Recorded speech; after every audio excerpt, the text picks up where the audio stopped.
그러니까 삼성은 정말 위기예요. HBM 쪽, 메모리 쪽하고 파운드리가 분사가 돼야 돼요. 옛날에 개도기 시절에 종합 반도체 회사, 종합 건설 회사 이 아이디어 그걸 아직도 가지고 있는 거죠.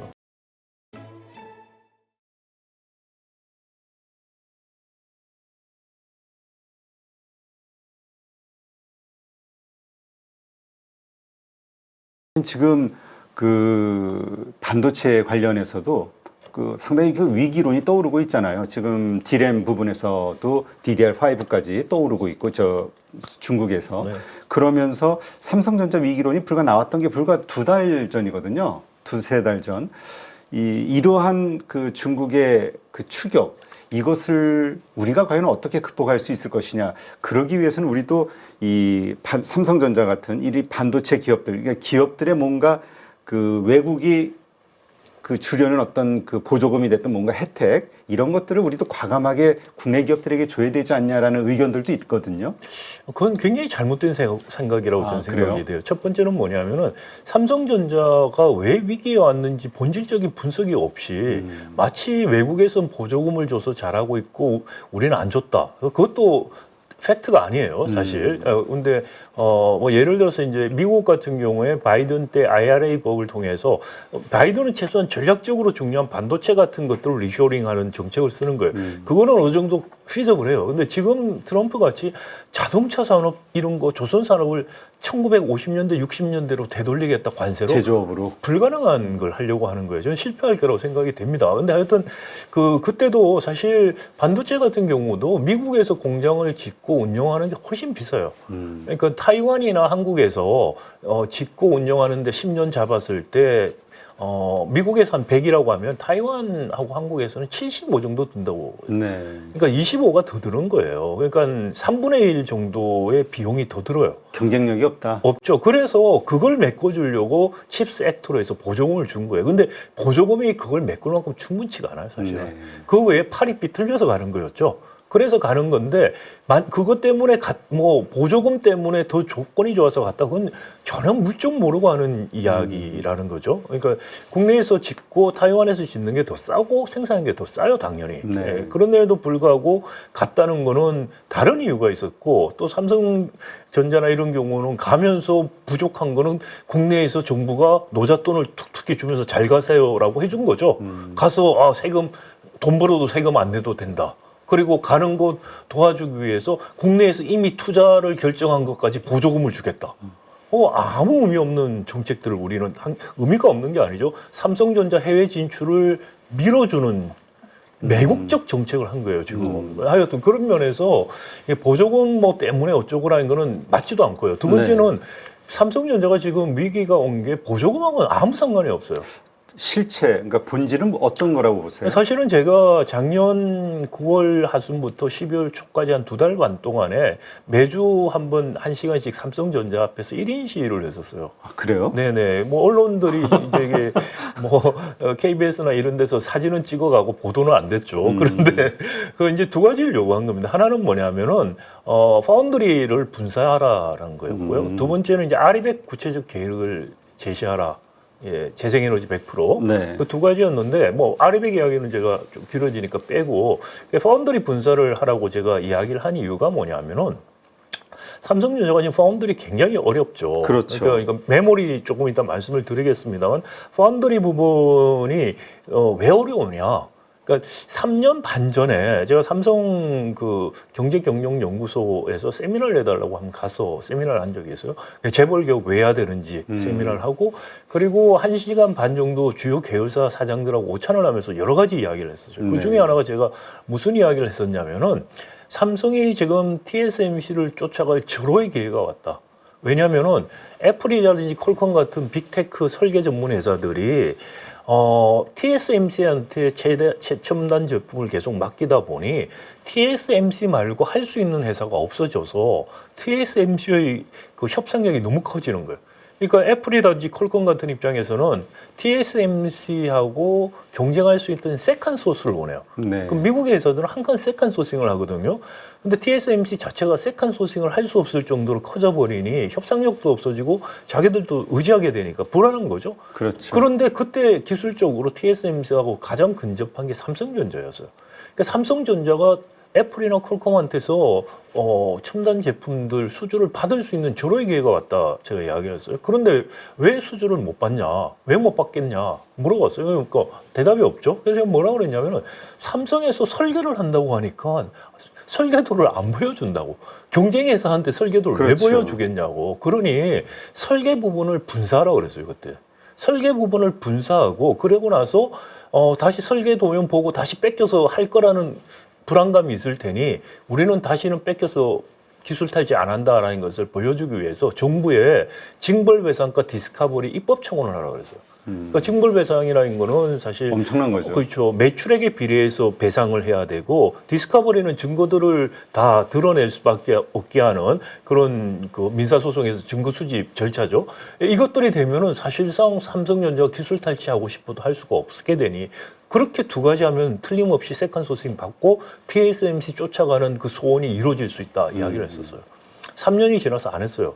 3년 동안. 그래서 격차가 지금 엄청나게 벌어지고 벌어졌죠. 있고 삼성전자는 오히려 레거시 쪽은 중국 쪽에 쫓기고 그다음에 TSMC하고 하이엔드는 밀리고 있죠. 그래서 제가 이제 그 2달 반 그 1인씩 했던 이유는 뭐냐면 마지막 윈도우즈 오퍼튜니티 기회의 창이 닫히지 않았다.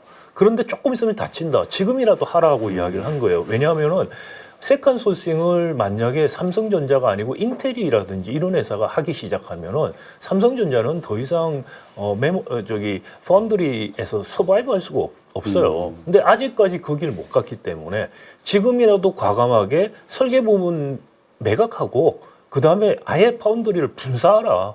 그러니까 분사해서 만약에 팔 데가 없다, 살 데 없다. 그러면 과거에 TSMC 시작한 것처럼 한국 정부가 펀드 다른 투자자들하고 펀드를 만들어서 인수해서 그걸 하면 돼요.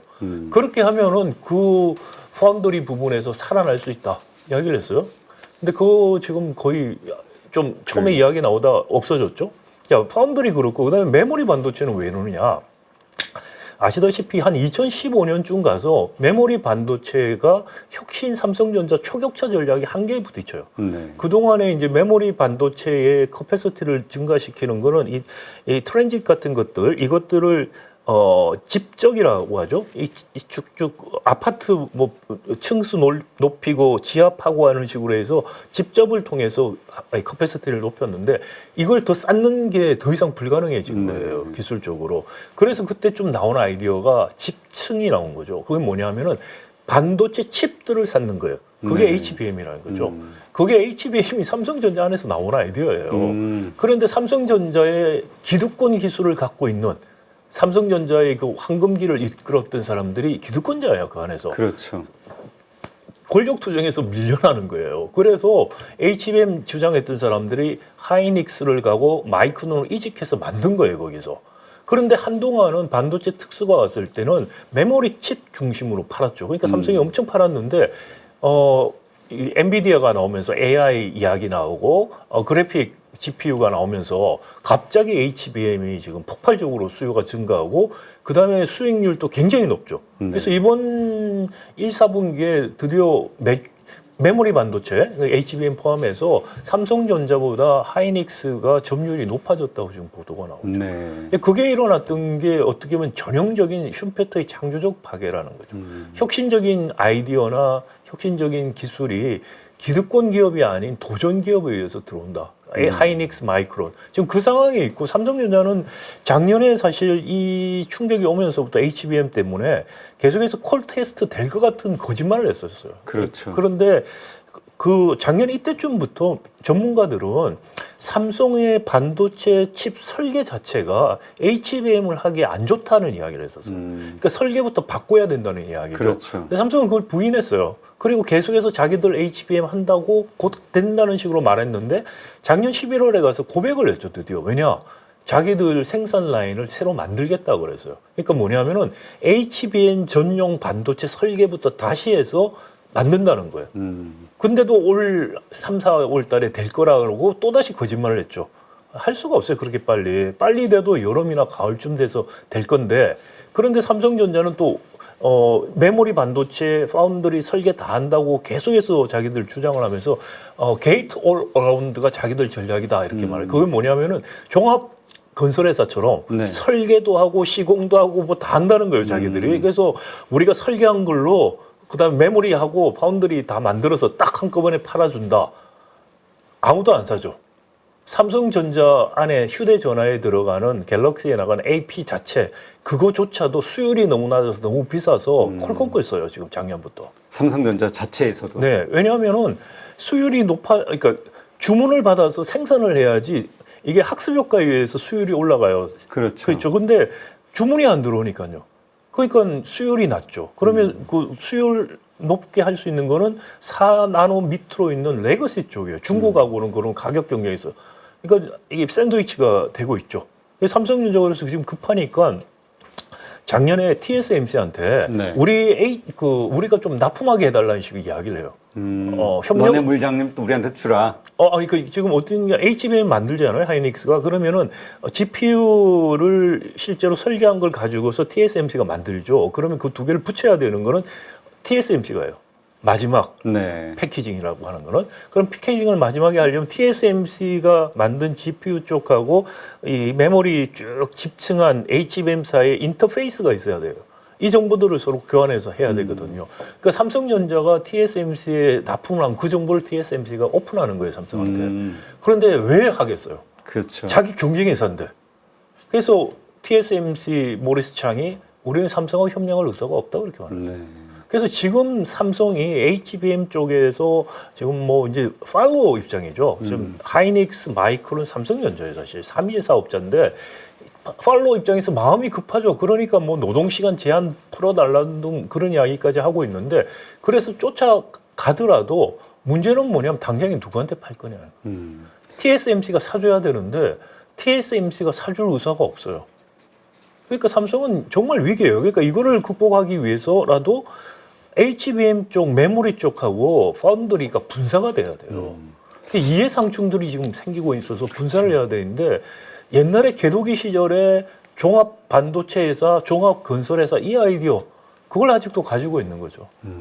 참 그 부분 이해상충 관계를 제가 듣기로도 한 4, 5년 전부터 계속 얘기했던 것 같은데 네네. 근데 또 한편으로 그런 의견도 있긴 했었어요. 그 삼성전자 입장에서는 파운드리가 어마어마한 적자를 내는데 이쪽을 분사했을 경우에 그거에 대한 조달, 자금 조달이 만만치가 않잖아요. 지금은 한 회사니까 이쪽 디램이나 이쪽에서 판돈 가지고 이익이 나면 이거 같이 메꾸면서 세금도 같이 뭐 이래 떨구고 하는데 하면은 그걸 계속 유지할 수 있는 힘이 돈이 없지 않냐 이런 의견도 있긴 했었어요. 그게 사실은 그 많은 그 IT 기업들 이런 기업들이 적자를 초기에 엄청 보면서도 미래의 가능성 때문에 투자를 계속하고 자금 조달을 할 수가 있죠. 삼성전자도 반도체 처음에 만들 때 계속 적자였어요. 그런데도 계속해서 미래 가능성이 있기 때문에 투자가 됐던 거죠. 지금 파운드리 부분에서 적자가 나서 투자가 어려워지고 그건 뭐야 미래 가능성이 없기 때문에 생기는 거예요. 만약에 TSMC하고 경쟁할 수 있는 가능성이 있다. 그럼 적자 당장에 보죠. 그렇죠. 그러더라도 투자를 계속 받아서 할 수가 있죠. 자신이 없는 거군요. 그렇죠. 지금 나가면 죽는다고. 지금은 있으면 같이 죽어요. 제가 보기에. 지금 당장에 평택에 작년에 파운드리 라인 짓던 거 멈췄죠 지금. 네. 그리고 평택의 파운드리 생산 라인을 지금 HBM 전용 메모리로 바꿔버렸어요.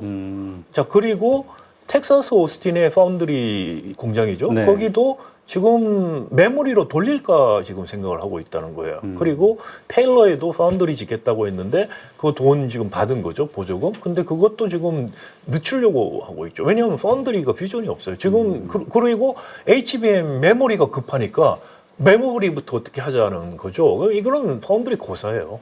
지금 투자 엄청 했던 거 다 날리고 삼성전자 전반에 엄청난 재무적인 충격을 줄 수가 있기 때문에 그런 극단적인 상황이 가기 전에 분사를 하라는 거예요, 제 말은.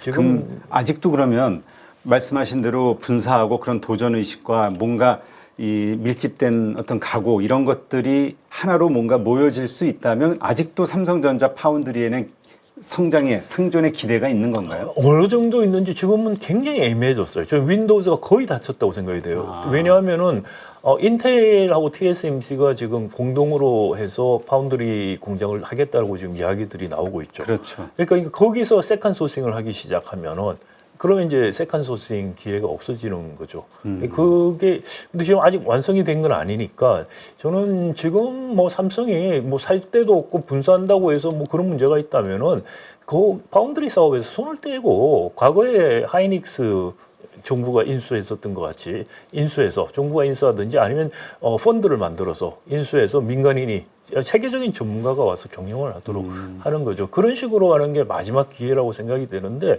지금 타이밍이 지금 뭐 제가 작년부터 말한 거에서 따지더라도 8개월을 달렸어요. 그렇지. 정말 절박한 순간에 이야기한 게 뭐 열심히 일해라 소리 나고 뭐 그러게. 무슨 정신 차려라고 이야기하고 죽기 살기로 해야 된다. 그런 허무맹랑한 이야기를 이재용 회장이 하면서 정말 결단을 해야 될 걸 못하죠. 정말 중요한 조직적인 결단, 전략적인 결단을 해야 되는데 그런 결단을 못하고 계속 미루면서 최악의 경우로 가고 있는 거죠. 네. 아, 참 말씀 들어보니까 좀 안타깝네요. 네. 그리고 하여튼 그 여러 가지 길이 있겠지만 이런 것들에 대해서도 한번 좀 깊이 고민하는 어떤 국가 기업이니까 네. 그렇죠.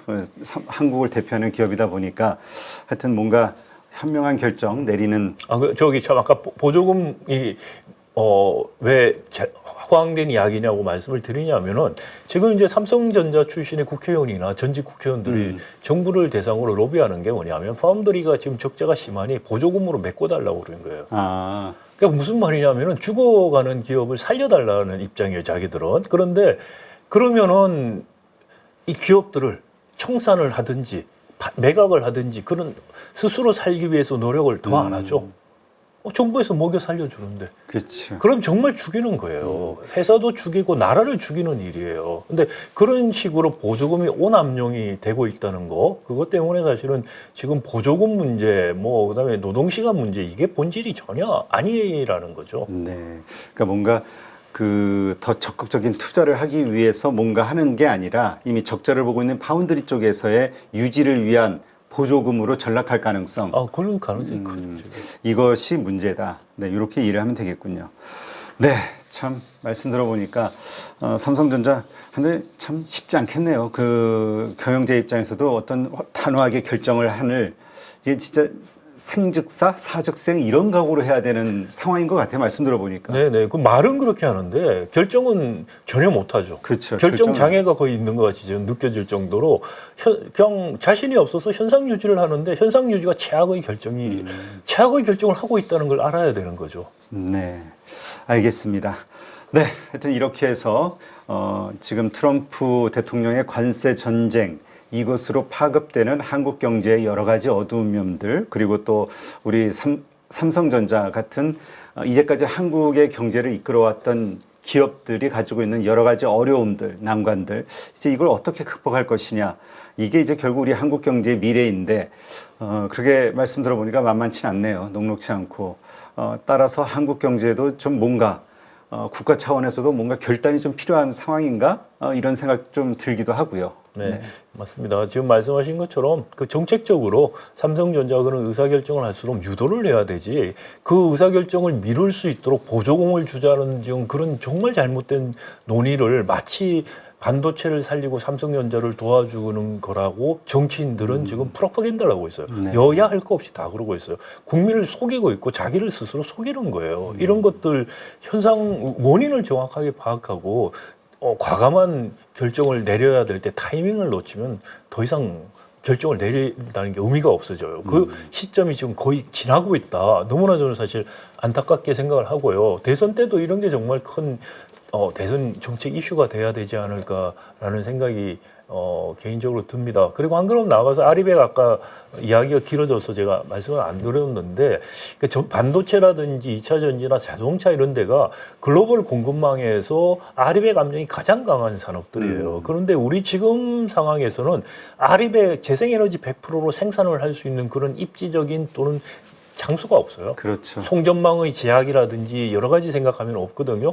이럴 때 정부가 그린 인더스트리얼 폴리시, 녹색 산업 정책을 통해서 아리백 클러스터 같은 걸 적극적으로 만들어서 송전망 제약을 우회해서 그래서 이 지역에서는 최소한 재생에너지를 통해서 충분히 생산할 수 있도록 그런 걸 해줘야지 되고 그게 산업 공동화를 대체할 수 있는 또 하나의 방법이다. 그런 적극적인 정부의 정책들이 지금 매우 필요한 시점이다. 이게 그런 것들이 대선에서 이슈가 돼서 국민들도 인식을 하고 그래서 그 정부가 그런 식의 방향으로 기업도 유인을 하는 그런 계기가 이루어질 수 있는 그런 선거가 되어야 될 것 같다라는 생각이 드는데 뭐 경제 이슈가 큰 선거 이슈가 지금 될 것 같지 그렇죠. 않아서 매우 걱정스럽습니다. 네, 알겠습니다. 하여튼 이 방송 보신 분들 이러한 한국 경제의 여러 가지 어려운 부분들, 네, 전문가분들이 경제학자들이 고민하고 있는 지점들에 대해서 한 번 더 같이 한번 생각해 보시면서 팩트 체크도 해보시면 좋을 것 같습니다. 자, 이제까지 서울대학교 행정대학원 박사인 교수님과 함께했습니다. 좋은 인사이트 고맙습니다. 감사합니다. 수고하셨습니다.